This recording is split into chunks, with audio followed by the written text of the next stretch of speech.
Chelsea's Tale. Hi കൂട്ടുകാരെ,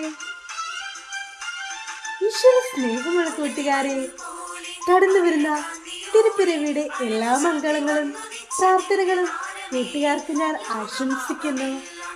അനുഗ്രഹപ്രദമായ ഒരു Christmas ദൈവം നമുക്ക് നൽകുമാറാകട്ടെ. രക്ഷയുടെ ആഹ്ലാദം ഹൃദയത്തിൽ സ്വീകരിക്കുവാനും ഒരു അവസരം കൂടി നമുക്ക് ഉണ്ടാകുമാറാകട്ടെ എന്ന് ഏറ്റവും ആത്മാർത്ഥതയോടുകൂടി ഞാൻ പ്രാർത്ഥിക്കുന്നു. ഇന്നത്തെ തിരുവചനം എന്താണെന്ന് നമുക്ക് നോക്കിയാലോ കൂട്ടുകാരെ? നമുക്ക് നോക്കാം. അതായത് ലൂക്കയുടെ സുവിശേഷം 2-ാം അധ്യായം 11-ാം തിരുവചനമാണ്. ദാവീദിന്റെ പട്ടണത്തിൽ നിങ്ങൾക്കായി ഒരു രക്ഷകൻ, കർത്താവായ ക്രിസ്തു ഇന്ന് ജനിച്ചിരിക്കുന്നു. എങ്കിൽ നമുക്ക് സുഗതജപം കൂടി നോക്കാം കൂട്ടുകാരെ. എൻ്റെ ഉണ്ണീശോയെ, എൻ്റെ ഹൃദയത്തിൽ എഴുന്നള്ളി വരണമേ.